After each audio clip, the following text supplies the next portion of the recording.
What's going on, everybody? It's your boy Shooky from Shook Earth Media, and today we are talking about Tales of the Walking Dead. This is the fourth series in the Walking Dead franchise. It's an anthology series. Every episode is going to have new characters, new stories. It's going to be self-contained, and we're going to get into spoilers in this episode. It comes out a few days early on AMC Plus. If you have AMC Plus, the first episode is available now. And the second episode will be available on Sunday for people watching on cable. The first episode will premiere on Sunday. And we're going to get into spoilers in this review, but I just want to, before we get into that, I just want to say my broad feelings about it so that people who don't want to be spoiled can watch it on their own. But I went into this with low expectations. I felt like an anthology series had a chance to be pretty good. I mean, some of the best episodes of Walking Dead are the self-contained episodes. I constantly think about the Eastman episode with Morgan. That's one of my favorite episodes of the whole franchise. I absolutely love that episode, and honestly, like, that could be a self-contained Tales of the Walking Dead episode, and it would be great.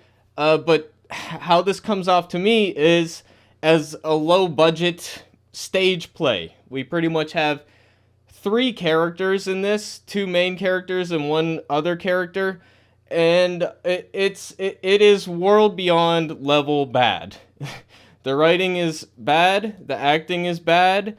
There's not much to redeem this. Honestly, World Beyond had more redeeming qualities than this. Even Fear the Walking Dead Season 7, I mean, they still have actors that I like. They still have characters that I like. Even though, as ridiculous as that show gets, this is as hyperbolic, as absurd, as ridiculous as Walking Dead has ever been, and it's honestly a new low, and it has lowered my expectations to as low as they possibly can be. So I went in with low expectations, and I came away disappointed. So if that tells you anything about my feelings about this show, I do not recommend it. It's especially not for people who are unfamiliar with the Walking Dead franchise. I don't know who this is for. I really, they really, if this is the worst episode of the series, I don't know why they put it out first. So that's just my broad brush feelings about it. We got the episode pulled up on the screen. We're going to get into it. And if you're signing off because you haven't seen it yet, definitely sub for more Walking Dead content. I'd love to see you come back and give your opinions once you've watched the episode. I'd love to hear from you in the comment section. And hit me with the like if you like content like this. And with that, let's just jump right into the episode. So we start off with a title card. I'm assuming we're getting different title cards for every episode. This one has the bike that they use in this episode. We got the, bunkers here. We got, honestly though, it looks so fake. Like, it looks really cheap. It looks cheesy.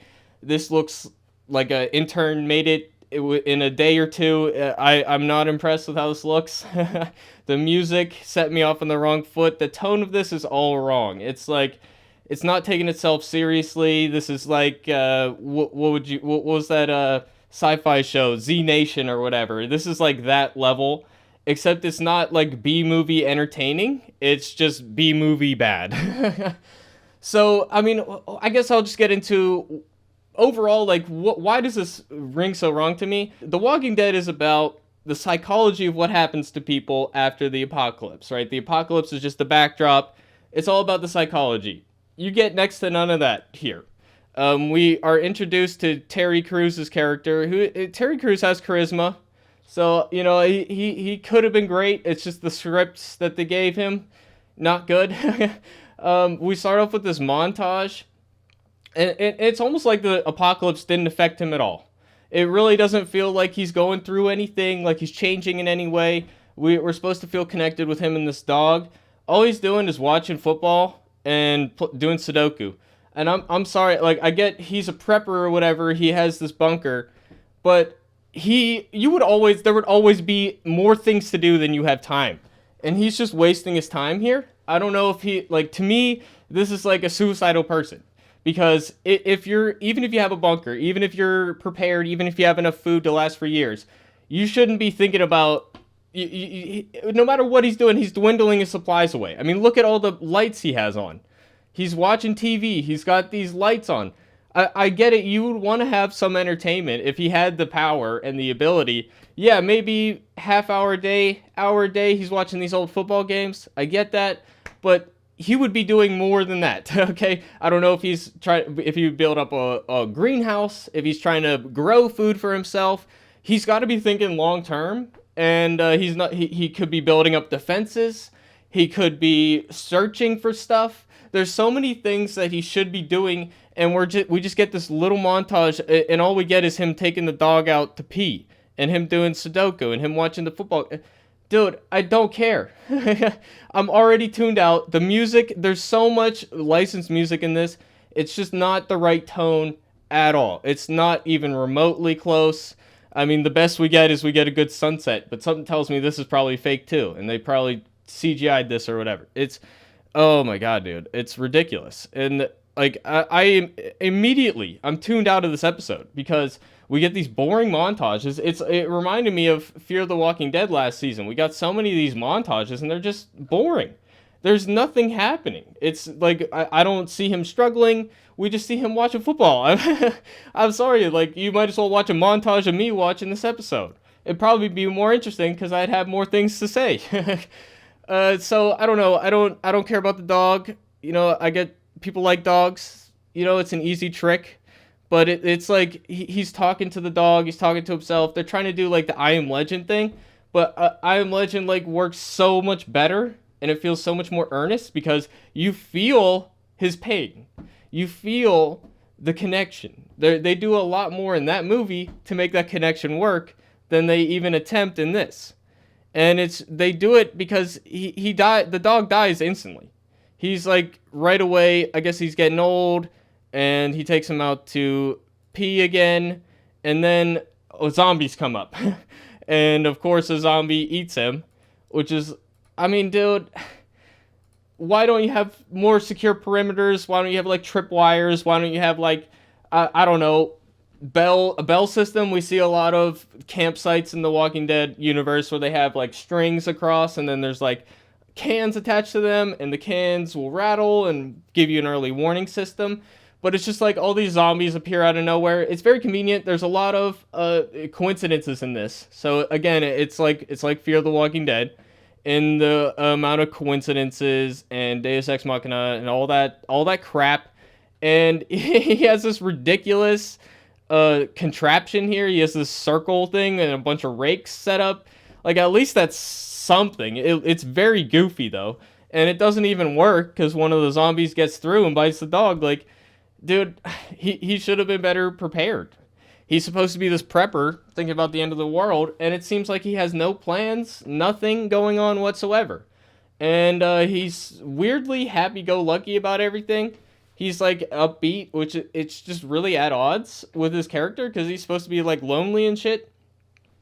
I don't know.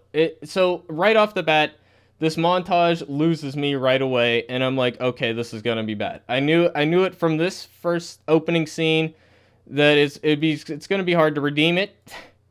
So he decides he's gonna hit the road because he's pre-apocalypse. He was talking to somebody who was also a prepper, and now he's gonna go see them. And I guess that's something, but I almost would have preferred to start this before the apocalypse. Maybe like, we would have seen that conversation happening. Maybe we would have seen him prepping. Maybe we would have seen him talking to this person on the internet, etc. I don't know. There's so many better ways to go about this. I guess they're trying to do something more lighthearted, but you could have really done something way better. So, yeah, and he's looking at these old chat logs, like he printed them out. This, to me, is a sad man.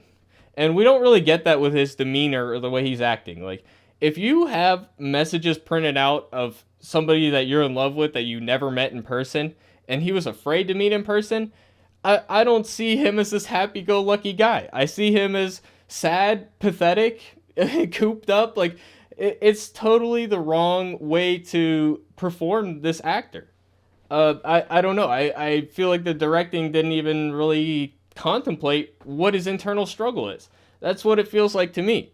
So, yeah, it's ridiculous. And then we get, he's on the road, and he, of course, immediately runs over some tracks that pop open the tires, and he gets caught in a trap by Olivia Munn. And Olivia Munn, I love G4 back in the day. She was like one of my first celebrity crushes. So Olivia Munn, always I love her. She is not really that great in this. I don't know what it is. If it's, I think it's mostly the writing, but she's also this happy-go-lucky person, as if the apocalypse didn't affect her at all. And again, it's like the whole point of The Walking Dead is just non-existent in this show. It's like it's supposed to be all about the psychology, especially with a script where it's all about these two characters, and we spend all this time with these two characters. It's mostly just really boring, if I'm being honest. So she catches him in a trap, and it's like, again, it's very convenient because there's only one trap in this whole wide open area, and he just so happens to step into that trap. It would have made more sense if it was like a ravine or something that led you into this one specific path or something. It would make a lot more sense. But it's just one trap. I don't know if she has more traps or whatever, but it's just like, what the hell? And right off the bat, like, we're introduced to this character, and she's this like hippie. She's gonna go vegan. I'm like, okay, here's the thing. I'm a vegan for like 8 years, okay? If the apocalypse happens, that's the first thing to go, motherfucker, okay? Beggars can't be choosers. I will take any food I could get in the apocalypse. Being vegan is a luxury of the modern world that wouldn't exist. It would have been more interesting if she used to be vegan and now she can't because of the apocalypse and the situation that she's in. But apparently she's a prepper too. Everybody's a fucking prepper. I don't know. He just so happened to run into the 5 minutes away from where he his bike was broken. He runs into this person. Again, the coincidences, of course, very convenient, of course. That's just how we do things in the Walking Dead universe now. It's very frustrating. And yeah, I don't know. Something about her character just rubbed me the wrong way. And of course, we have to have the feminism in there, where he's like, "Oh, yeah, the bike's broken. You can't fix it." And then she's like, "What? Just because you have two X chromosomes, blah blah blah." Dude, it's like so cringeworthy. I can't stand it. I don't know. She's talking all this hippy dippy shit. She's got crystals. No offense. I know people like this in real life. I love people like this. You know, I got no issue with, I love all people, you know what I mean? But I'm sorry, this personality type, not very well suited to the apocalypse, okay? The ruthlessness of this world would not be kind to people like this. And if we saw that in this episode, if we saw her good nature, her naivete work against her, it would have worked just fine. If we saw some sort of change in her over time, great, it could have worked. But as it is, it's just like really cringeworthy. It's like fan fiction, what somebody who is actually like this might write about themselves in the Walking Dead universe without actually considering what the apocalypse means, what it does to the human soul, what it does to your mind. All of these things are like non-existent. So, yeah, I pretty much covered everything. And we could probably skip a lot of this episode. I mean, she's got him tied up. And it's like, if you didn't trust him, like, why wouldn't, I don't know. She wants him to take him, she wants to go on this journey to find her ex-husband. And again, it's just another plot line. It's a character that we don't know. We don't even see in the episode. So, like, how am I supposed to care about her finding her husband? How am I supposed to care about this guy finding some weirdo on the internet? I just like the whole premise of this. I just already don't care, and the characters aren't interesting. She's threatening him with a gun, which is like, I'm a vegan, but I'm threatening you. Yeah, okay. All right, I guess that fits. I guess you don't eat animals, but you'll fucking kill somebody, I guess. It turns out the gun is not loaded. I knew that instantly. I was like, that gun's not even loaded, bro. She's like, I hate guns. Well, it's like, you better start liking them, because you're in the fucking apocalypse, okay? You need to defend yourself, okay? I don't know what is with this writing, but it's driving me nuts. And I can't stand this. And they're on the road a lot. They fight some zombies at some point. They're bonding. It's just a bunch of yak. There's no fucking, like, growth or depth or anything interesting. I hated it. I hated this. This is bad. It's really, really bad. And I mean, they're on the road and they're driving and they got these overlays of the states that they're going through. And I don't know, man. It looks terrible. It's so cheesy. The music that they got going on, like that's the other thing with them being preppers. They're wasting all this power. They got this battery powered music thing. They're just wasting that power. Like once that battery's dead, it's useless. It's dead weight. So I don't understand. I don't understand. It's really boring. She's talking all this hippy dippy shit, and I don't care. I'm sorry. The apocalypse would not be kind to people like this. It would not. Okay, you would get taken advantage of so easily. And then he has this diary with him of all his feelings about the woman or whatever that he's trying to get to. And I'm sorry, it's kind of a shallow relationship if you've never like met in person. And yeah, I don't know. It's just everything about this just does not work for me. But he leaves the bike running, and then he goes back in to talk to her. And I'm like, okay, the bike's gonna get stolen. That's what happens. Very convenient, of course. There's a guy that just happened to be right there, I guess. And he also had a Sharpie with him and a cardboard. And he leaves his lamb, which I don't know why he would do that. Why would he keep this lamb for so long and then just leave it there? It doesn't even make sense. And he has a sign on the lamb that says, "Thanks for the bike." Like, he just wrote that real quick. No, he would just fucking go, dude. He would just go. And there's even a second seat in there. He could have taken the lamb with him. I don't understand. What? I don't know. Dude, I don't even have the words to describe why I hate this so much. But I think you guys are getting the idea. And then they're walking on these train tracks. Of course, the bike is stolen within like 10, 15 miles of where they need to be, because again, coincidences. So the bike being stolen does not even affect the plot in any way at all. It's completely insignificant. There's this lamb now, and Terry Crews's character Joe is like, "Yeah, at least we got dinner." And then she's like, "No, look at her face." Dude, I'm sorry, you would not survive the apocalypse with this attitude. You just would not. I'm sorry. I'm a vegan, okay? I sympathize with animals. I don't eat animals partly for that reason. A lot of other reasons too, but I don't eat animals, okay? I'm telling you, you have to let that go. You would have to let that go. This is a drain on your resources. You got to feed this thing. And she says, "Oh, we can make cheese." Well, we already had an episode about that with the Eastman episode, and he struggled for a long time to make cheese. It's not easy to make cheese. Okay, you need a place of safety. You need a place where it would be like a hobby trying to make cheese at this point. So, ridiculous, okay? Absolutely ridiculous. And then Terry Crews's character, they have an argument, whatever, I don't care. And then Terry Crews runs into he finds the prepper girl, because of course he just so happens to come across the house, the exact house. She's got a security camera, blah, blah. She lets him in. And then she lets him in, but she doesn't trust him. I don't understand that. He drops it. I mean, this looks cool, but again, all these lights, burning energy. Even if you're a prepper, okay, it's not infinite energy. You're running on generators, you're running on something. It's limited, okay? You wouldn't just be using all this power all the time for no reason. You would limit your power usage as much as you could to make it last as long as you could. Because guess what? Nobody's drilling for oil at this point. Nobody's fucking like in a coal mine. Where the fuck are you going to get this energy from? Dude, there's like zero thought put in. I'm sorry. There's zero thought put into the script at all. They don't think about the apocalypse. They don't think about what it actually means to survive. This is like, I feel like the people who wrote this never leave their house. All the characters are so over the fucking top. It's ridiculous. Like, and she's already happy-go-lucky. She's like, "It's leg day. I'm doing exercises on the bike." Dude.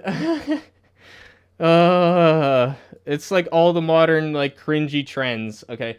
And then Olivia Munn's character, Evie, finds the paintings. Her husband's a painter, and he paints all the people that are upset him, and then she finds the one of him. Or the one of her, the one that he did of her, and it turns out, okay, he wasn't angry at me. This is the one part of the episode I was like, okay, cool, I like it, whatever. But you don't even see the Steve character. There's no conclusion to the storyline. And then he's look at this place. Look at how much energy is just being burned at all times. She's playing music. There's all these lights on. You got all these like LED lights. Yeah, these lights don't burn that much energy, but like it would just be a waste to burn all this shit. You know what I mean? Like it's very it's frustrating how little thought was put into the script. And she gives him a brownie, and of course it's dosed up with weed or something, and he eats it, and then it's like the most stereotypical fucking like trippy shit. And now this stuff is strong, from what I understand. Like it is stronger than just like smoking it or whatever. But she leaves the room and is like, "Oh, I'm getting ready," and then it immediately starts kicking in. And I know that this stuff needs to be digested. Like I just, isn't that common sense that I don't know how long it takes, like 20, 30 minutes. It's like kicking in instantly. I don't think it works like that. Correct me in the comment section down below. But yeah. And then she's like, comes back in with like Joker makeup on, and she's like stabbing him and shit. And it's just like, if you didn't trust him that much, why'd you even let him in? Like, it's so stupid. He could have had a gun on him. Like, there's all these. She's like, I think you're here to take my fucking place or whatever. And I don't know. She's just so over the top. And they have this toned down voice. It's so fucking bad, dude. It is so bad. So bad. She got the Joker makeup on. She cutting him and shit. It's absolutely over the top, ridiculous. I can't stand it. I hate it. And then she's about to kill him, and then Olivia Munn's character shows up just in time, and then she ties him up, and they let her in, and then she's a weed connoisseur or whatever that's established earlier, and she knows that it's a drug or whatever. I'm sorry, you could give somebody a drug that would work a lot quicker. So I don't know. It's, where's she getting all this brownie mix from? Like, don't you need like milk and dairy products to make this? Milk goes bad. I don't know how much she has stocked up, but even if you have it in a refrigerator, it's not gonna last forever. How long are we into the apocalypse at this point? Again, see, zero thought put into this whatsoever. It is horrendously bad, and I'm honestly shocked that it got through the script writing phase, that it got through approval, green lighting, all of that. Like, so many different people have watched this and were like, yeah, that's good enough to put out. Dude, if people wrote this, if they produced this script to me and I was a producer of The Walking Dead, I would be like, this has never seen the light of day. Like, cancel it like the Batgirl movie, dude. Like, nobody should ever see this. It's horrendously bad. At best, it's like, I mean, you could have done something low budget like this, and it could have been okay. Like, the Eastman episode is a perfect example. And I think the lamb is like a shout out to that. And maybe that's why they mentioned the cheese thing. But I don't know. See, the Walking Dead universe has so much potential for the anthology series. There's a lot of untapped potential in the Outbreak, especially. We could have gone further into the apocalypse. We could have seen what's going on overseas. We could have seen what's going on in like other countries. We could have seen what's going on in the CRM. We could have seen what's going on with characters we know. There's so much like infinite potential, and we just have the worst script I can think of. It's absolutely horrible. They escape, and then all of a sudden they're like, yeah, well, you let all this. Oh, yeah, and they kill this lady, by the way, but they don't kill her brain. I'm sorry, you should kill her brain. I mean, like, you guys are survivors. You should know. You got to take the brain out. And also, she turns almost instantly. Like, they're leaving, and she's already walking around. She's not the variant, because we've seen the variant, and it transforms instantly, but it's not acting like that. It's way faster, it's way stronger, it's smarter, etc. And I don't know. It's just, again, zero thought. That's another thing. We could have had an episode about the variants. But yeah, the zombified version of her is wandering around almost instantly, and it doesn't look as fresh as it should. I mean, the zombies in Fear the Walking Dead early seasons would be the things to look to. She already looks way too dead. And why didn't they finish her off? I don't understand, dude. I don't understand. And then they're climbing up this ladder, and she's like reaching out. I thought it was a ladder. How did she get? Did she get up the ladder? Maybe she is a variant. I don't know.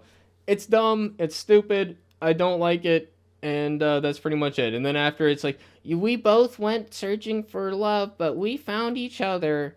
Oh, dude, gag me with a spoon. Okay, that's all I had to say about this episode. I hated it. Supremely bad. And yeah, I'm not looking forward to the rest. I will say next week looks like it could be slightly better, but again, the characters are way over the top, cartoonish, like so supremely bad. And the whole point of this show is it's supposed to be grounded, it's supposed to be psychological, it's supposed to be realistic, it's supposed to be something we can relate to. And here we have over the top cartoonish characters that look like they're out of Z Nation. And I think everybody involved with the show should be ashamed of themselves for degrading the franchise even further. And I'm not looking forward to further episodes, and I will continue to review it. So if you guys are interested, I hope to see you on the next video. I'm a huge Walking Dead fan, and and the quality of the franchise lately has been degrading ever since World Beyond and the season 10 bonus episodes. It hasn't been at the same heights ever. The final season, part 2, was okay. Part 3, I'm hoping will be better, but at this point, I don't have high hopes for it. And as a super Omega fan, it's like really disappointing. So let me know your thoughts in the comment section down below. I'd like you guys to know, or I'd like to know if you guys hated this as much as I did. And maybe I'm completely off base and everybody likes it, but I somehow doubt it. So let me know what you think. I hope to see you guys in the next video. And with that, it's been your boy Shuggy, and I'll see you guys in the next one. Thanks for watching, everybody. Peace out.